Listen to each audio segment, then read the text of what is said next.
Ladies and gentlemen, there's so much more that I wanted to say in honor of the minister, but while he's already here on the stage, let's give him a round of applause, a warm welcome, and keeping up with the patriotic fervor, let's say Bharat Mata Ki, Bharat Mata Ki, Bharat Mata Ki. Sir, please, the stage is yours.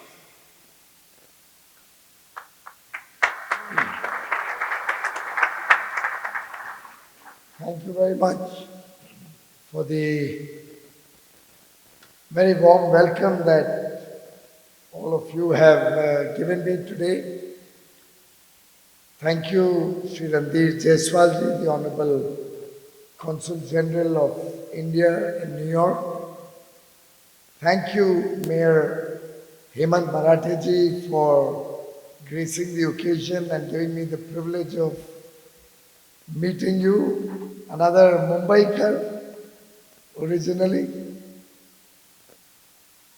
Delighted to have Sri Adappa Prasadji, Sri Deepak Rajji, Dr. Sudhir Parekh, Dr. Thomas Abraham, and all the other distinguished ladies and gentlemen, friends, brothers and sisters who have taken the time to be with us here.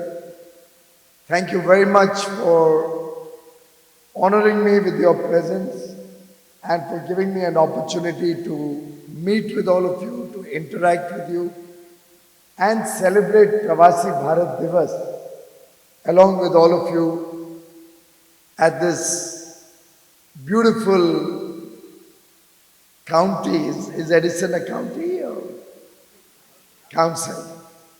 Because truly, as we drove into this place, I felt I was back home. When we had Nallis, we had a Kala Niketan,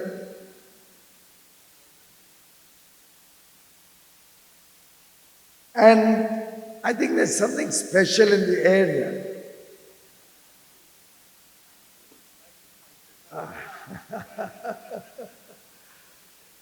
And of course, I got an opportunity to express my views to the Indian diaspora on one of the interviews that was held. I got a chance to meet with some of our well-wishers in New York and New Jersey who had assembled in the other room, and therefore my apologies to all of you that you had to wait for us because some other meetings were going on. But truly delighted to be amongst all of you and at the wonderful reception that you have honored me with. We have just celebrated 75 years of India's independence, Azadi Ka Amrit Mahotsav, with great pomp and splendor back home. In fact, you might have heard about it, but if any of you experienced the Har Ghar Tiranga program, we literally had a Tiranga being unfurled across the length and breadth of the country. Every home, every shop, every office had a Tiranga bright and loudly proclaiming India's unity and unity in diversity. In fact, I'm grateful to Chinmay and all our young daughters for the brilliant performances they gave us today, because truly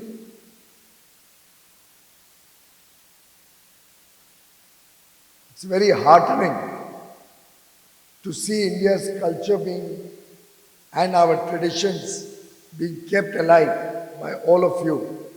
And I'd like to thank you for, in some sense, instigating Indian value systems in the youth, the Indians who are born here, who are living here, who are largely exposed to the American way of life, American lifestyle, that little bit of Indian tradition, value systems, family culture, I think will hold them in good stead as they grow up to be good citizens of the United States of America, but at the same time also have a little bit of India in their hearts, a little bit of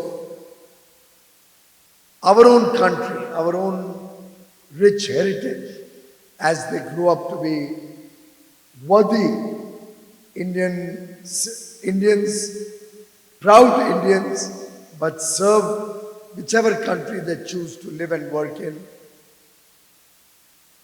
In fact, the Pravasi Bharatiya Divas is one such occasion which the then Prime Minister Atal Bihari Vajpayee ji had started to celebrate all of you and your achievements. And I'm really delighted to be in New Jersey on this very, very auspicious occasion, celebrating with all of you, being a part of your celebrations, celebrating Mahatma Gandhi's arrival back in India after nearly 20 years as a Pravasi Bharatiya in South Africa, way back in 1915.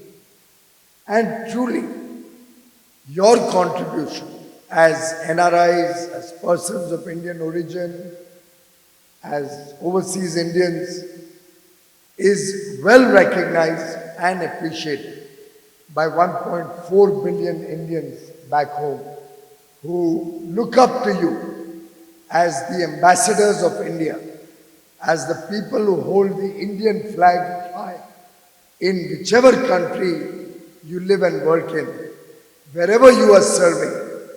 We feel back home that you will be the torch bearers of the India story.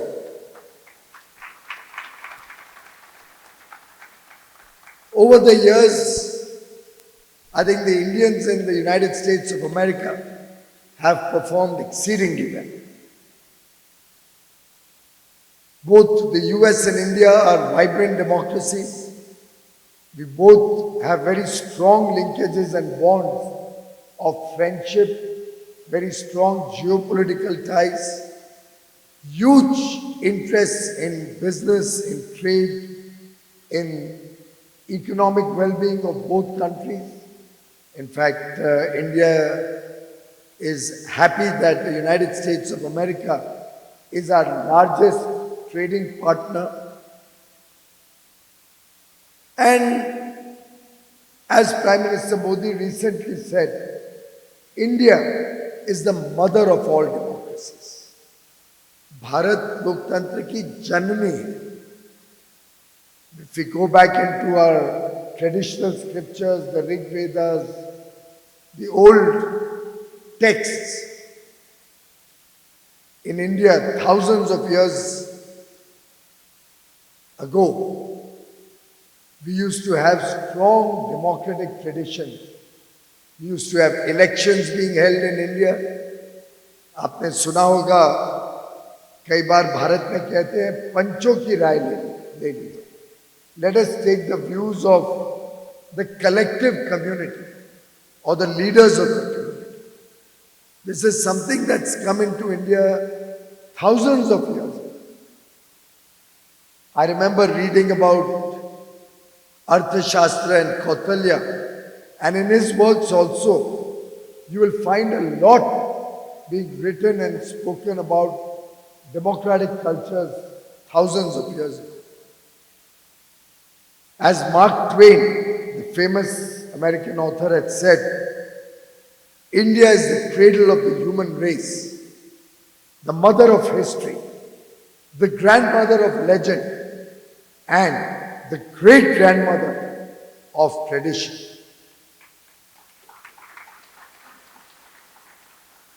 And truly, as we mark the contribution of all of the overseas Indians across the world, we feel proud that Indians have contributed to the rest of the world through our rich traditions and culture and our acumen, our managerial skills, our talent, which is today helping Indians lead large corporations, helping Indians contribute to the economic well-being of almost all parts of the world today. Indians have been blessed with huge amount of wealth of knowledge, and I believe the positive impact that all of you are making to America is well recognized in the reception that we get when we come to America or we go to any country. It's truly because we represent a country of today 1.4 billion Indians that we are recognized and respected. I'll share with you a small personal anecdote. Way back in 2014, when I had first become a minister,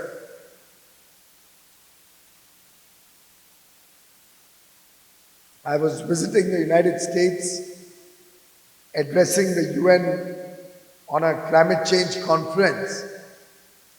And during the course of several meetings with important CEOs of large corporations, I had a meeting with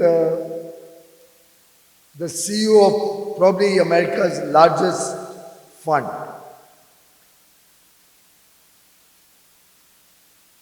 I remember it was a Jewish holiday, a festival, and he had gone back to his hometown to celebrate with his family.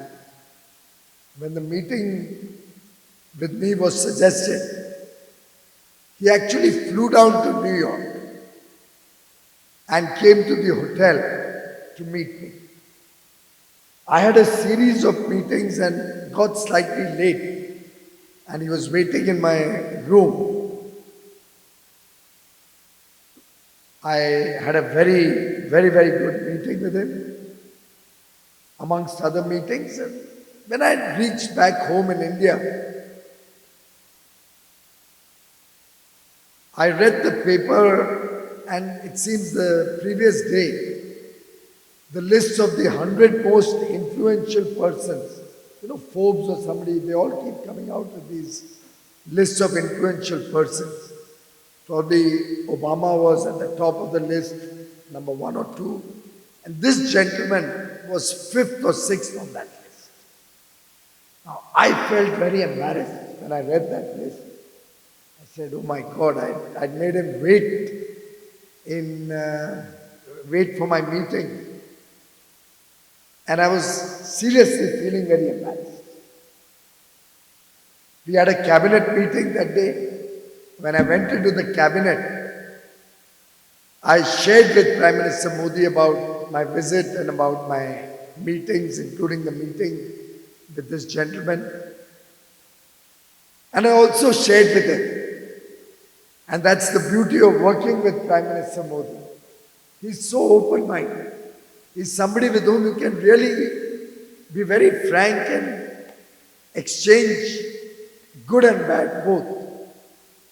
I also took the liberty to tell him that I felt very bad when I read this morning that I'd made the world's 5th or 6th most influential person wait for me. He, of course, told me you shouldn't let that happen again. Make sure you're on time. But he also said, and it has remained with me throughout, that remember, he had not come to meet Piyush Goyal. You were representing 130 crore Indians.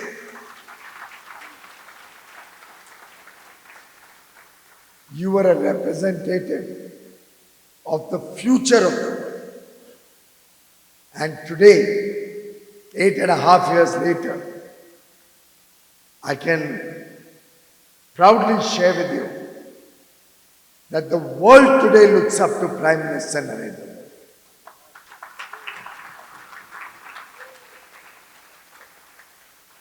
The most popular and the tallest leader in the world today is Prime Minister Narendra Modi. In fact, the G20 just concluded in Indonesia at Bali. Through the year, was not able to come out with one text or one agreed document amongst all the members of the G20. Throughout the year, all our ministerials, not a single ministerial we were able to come out with a agreed document reflecting the shared vision of all the member countries. But when the heads of state, heads of government met in the final leaders summit at Bali, it was Prime Minister Modi who offered the right message which brought all the world leaders together on one page. And after a hiatus of a year, all the leaders of the world were able to agree on a collective leaders' declaration. And no less a person than the President of the United States of America, President Joe Biden, has acknowledged that it was Prime Minister Modi's leadership that helped the world at least come together and in some sense saved a very important and powerful body like the G20 and saved multilateralism on that very, very critical moment. Prime Minister Modi's words that this is not an era of war, Prime Minister Modi's appeal to all world leaders to take the path of dialogue and diplomacy and solve the problems and the challenges that confront the world today echo in almost every discussion on every international fora today. And I must say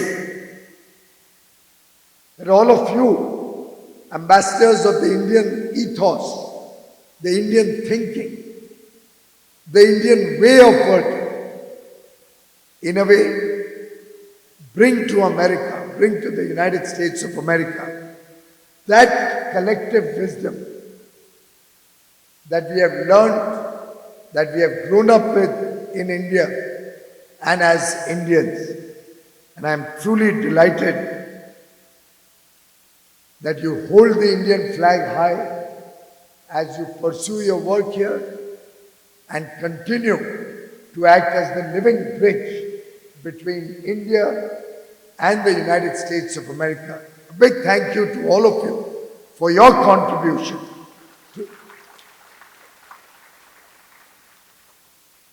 Friends, on the 15th of August, as India celebrated Azadi Ka Amrit Mahotsav, Prime Minister Modi gave a clarion call to all Indians, which he called the Panch Pran, the 5 commitments, that he called upon all Indians to pick up as our mantra for the next 25 years, the Amrit Kal, as we work towards India celebrating 100 years of independence in 2047.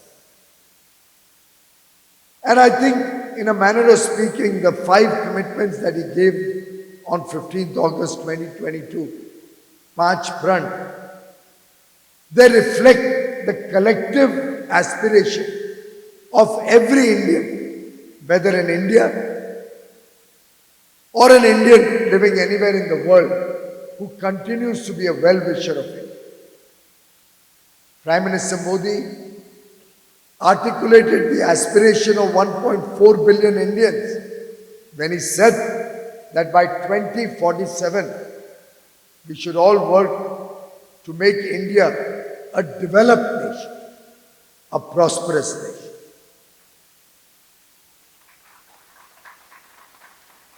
एक विकसित भारत जिसमें हर व्यक्ति को हर एक सुविधा मिले और एक अच्छा जीवन बिताने का मौका मिले। a good lifestyle. He also spoke about unshackling ourselves from the colonial mindset that we have inherited over years of subjugation, rather centuries of subjugation. He articulated the need to go back to our roots, our rich tradition, our culture, our heritage, our family value systems. What we saw today, our art, our history, going back to our roots. He spoke about the unity and integrity of the country. Bharat ki ekta or ekjutta. If we keep that alive, if we keep that spirit of oneness, no power on earth can stop India from becoming a developed nation. And the fifth and the most critical and important front was the sense of duty, kartavya bhava. We can do all of this, but when we do it with a sense of duty towards our motherland, the results can be astounding. The results can be truly phenomenal. And I think when all of us collectively take this up as our mission back home in India, this has really resonated with every person through the length and breadth of the country. And I have no doubt in my mind that all of you will be a part of this journey over the next 25 years as we progress towards making India a developed nation, towards making India a prosperous nation. And friends, this Indianness that continues to be in your heart, and I was truly delighted to see our young boys and girls, most of whom are born in India, keep our tradition alive. In fact, watching the young girls dance, I was reminded of my own daughter doing her Arangetram after studying Bharatnatyam. And incidentally, that was also on 15th of August, way back, of course, 10 years ago, in Mumbai. And truly, it's so nice to see that our young daughters in the United States of America are maintaining that tradition. I salute all the proud parents of all the children who perform today. And of course, their teacher, Shivani ji, is she here? Thank you, Shivani ji, for your good work. Truly appreciate it. Friends, a lot is happening back home. A lot of which, I think in this day and age of television and internet, you are completely abreast. But there's a lot more that can be done, that needs to be done. Of course, we have been able to convert several of the challenges and problems of the last 3 or 4 years, 2.5 years at least, since COVID outbreak across the world. We've been able to convert these challenges, these crises, into an opportunity. Every step of the way, we face these challenges with a grit and determination that many other parts of the world could not demonstrate. India quickly ramped up its health infrastructure. Today we have 6 indigenously developed vaccines, including a nasal spray as a vaccine, an mRNA vaccine. We were able to provide vaccines to over 1 billion people. I think the overall vaccines are nearly 2.5 billion that have been provided free of charge. There were times when we actually had to move vaccines by helicopter to remote areas on the top of mountains even for a few families, but no effort was spared to make sure that every Indian feels safe, every Indian is provided that Raksha Kavach, so that we can keep the casualties down. On the economic front, you must have all observed how quickly India rebounds back after the lockdown and after the stresses that the economy had to face. So much so that last year was a record year in terms of growth in all spheres, including our international engagement. Our exports crossed $670 billion for the very first time in our history, and both in goods and services. We had record exports. Investments, foreign direct investment was at an all-time high. For 7 years in a row, we had historically high FDI. Last year was nearly $84 billion.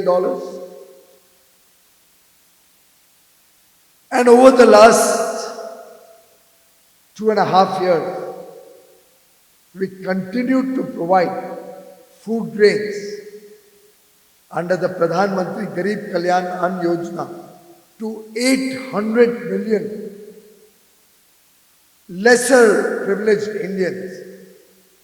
They already were getting food grains under the National Food Security Program. Prime Minister Modi doubled the allocation, and the additional was completely free of charge, so that not a single Indian had to sleep hungry. Throughout COVID, throughout the 28 months, right up to December 2022, he ensured that no house, no home had to sleep hungry.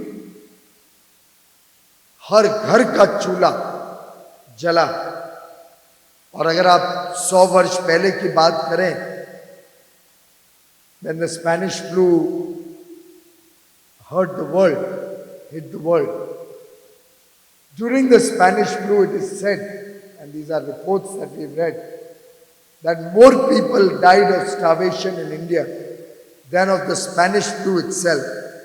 I can proudly say today that not a single Indian was hungry, had to face starvation through COVID.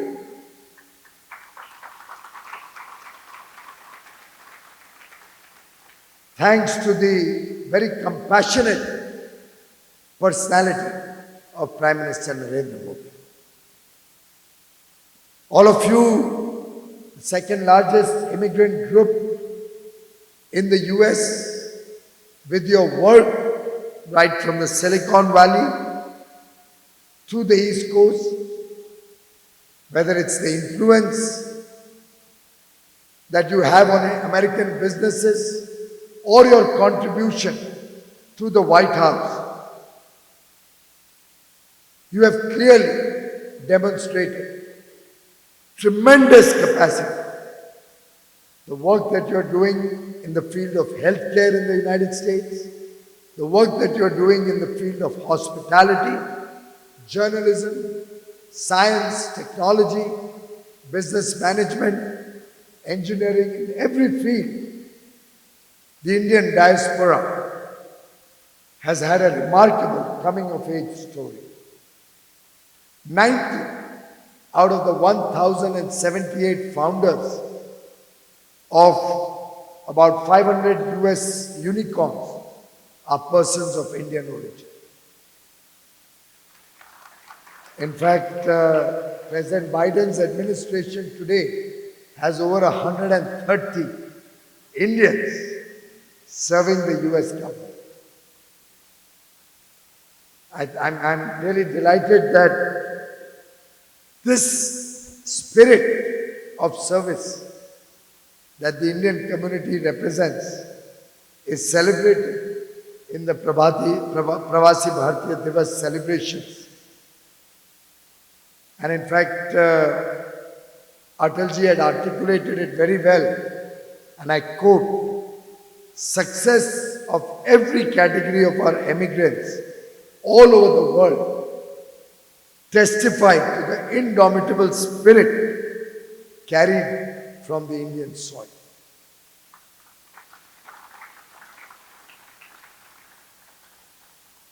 Some of you may have had your forefathers come from India.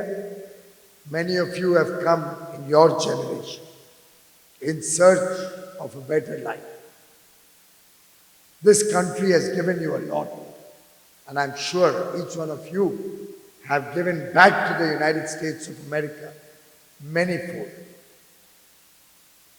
Today, India is that land of opportunity. Today, India beckons your contribution to make India a great superpower. As we work towards making India a developed nation, I am sure many of you also will be contributing to making India back to the old glory that we had a few hundred years ago. It is reported that there was a time where India was one of the largest contributors to the global economy. I think it's time we got that glory back in our nation.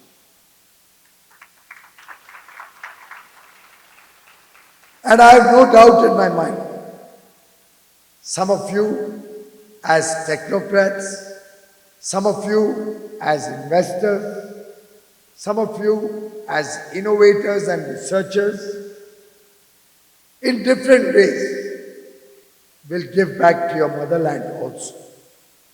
As the Prime Minister, Shri Narendra Modi ji had said, mere incremental progress is not enough. Today, a metamorphosis is needed back home. The transformational reforms that we have seen over the last few years have made India the world's 5th largest economy. 4 or 5 years from now, we're very confident we'll be the 3rd largest economy. But I can assure you, none of us is going to rest on this laurel. Several steps that have been taken, both for ease of doing business and ease of living, will hold us in good stead as our young population, and we will continue to have the advantage of a young demography. Talented, skilled young Indians are going to drive the Indian economy in the next 25 years. Friends, in this interconnected world, globalized world, with internet, television, opening the eyes of every Indian to what the possibilities are. There is fire in the belly of every Indian. His aspiration, he wants the good things of life. He or she wants to contribute to a better India, to a stronger India. And therefore, India provides demand. A democracy where the rule of law prevails, transparent economy, with a large domestic consumption demand, provides opportunity, gives you an opportunity to produce to scale. Investments in India give one of the finest returns, which no other country. A recent study showed that if you look at a 20-year horizon, more Indian companies on the Indian stock exchange have given a 20% plus compounded return to investors than anywhere else in the world. Nearly 1 out of 4 companies on the Indian top 500 Indian companies in the stock exchange in India have demonstrated a 20-year uninterrupted CAGR of 20% returns to their investors. And when you compare that even to a country like the United States of America, against nearly 23% Indian companies, giving 20% CAGR returns. The United States stock market, the top 500 companies, had only 7% companies giving a 20% CAGR. Japan was even lower at about probably 2 or 3%. And China, incidentally, was less than 1%. So there's a lot of misconceptions out there. And I would urge all of you to take this message to the world and to the Americans and American corporations and to the sphere of influence that each one of you has, that India is the place to be. India can be your trusted partner in your supply chains, in your investment portfolio, in your business. And as we take up the G20 presidency this year, we are demonstrating to the world our abilities and our contributions as we see them in the next 25 years.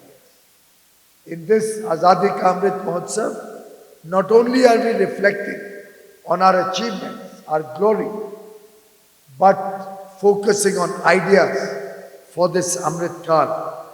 And I'm sure each one of you will contribute to those ideas, to those efforts, to those ambitions that we bring and participate in the big India opportunity, because you stand to gain a lot. Both you, your families, your businesses have a huge opportunity. And towards that end, I'd like to conclude with 3 or 4 calls to action for all of my friends who have taken the time to be with us here today. 1, can we strengthen branding? Can we bring high quality to everything that we do, both in India and internationally?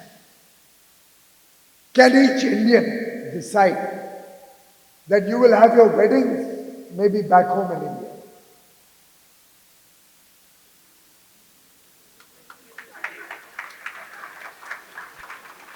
Can each one of you decide that whatever you give, whether on Diwali, Dasra, Holi, Christmas, New Year, Thanksgiving, whenever, you'll buy an Indian-made product?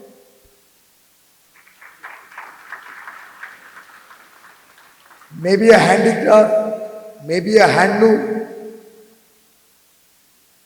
gift a Khadi product, why not? Tea, coffee from back home, from the Araiku Valley, tea from Darjeeling.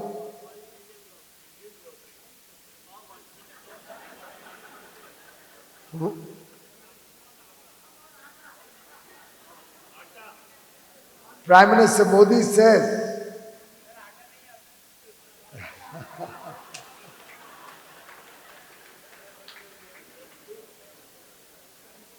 अच्छा है, कभी कभी कोई चीजें जब नहीं आती है तब उसकी खुशबू और उसकी याद ज्यादा आती है.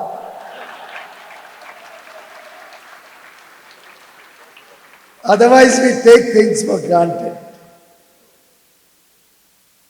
Can we also present the India investment opportunity to our business colleagues, to the businesses where we work, to investors in the United States of America?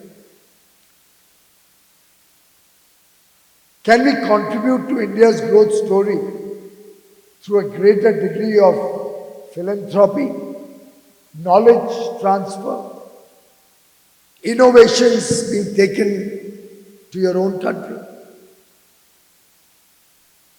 Your accomplishments in the United States have been huge. You are uniquely positioned to contribute to India's growth story also. And therefore, we invite you not only to share your ideas, your vision, your achievements, and the possibilities that are there in India. But in this century, which the world today acknowledges as India's century, I'd invite you to help us shape the contours of a new India, a powerful India, an India that will lead global growth, an India that is destined to be a Vishwa Guru. Thank you very much, ladies and gentlemen. All the best.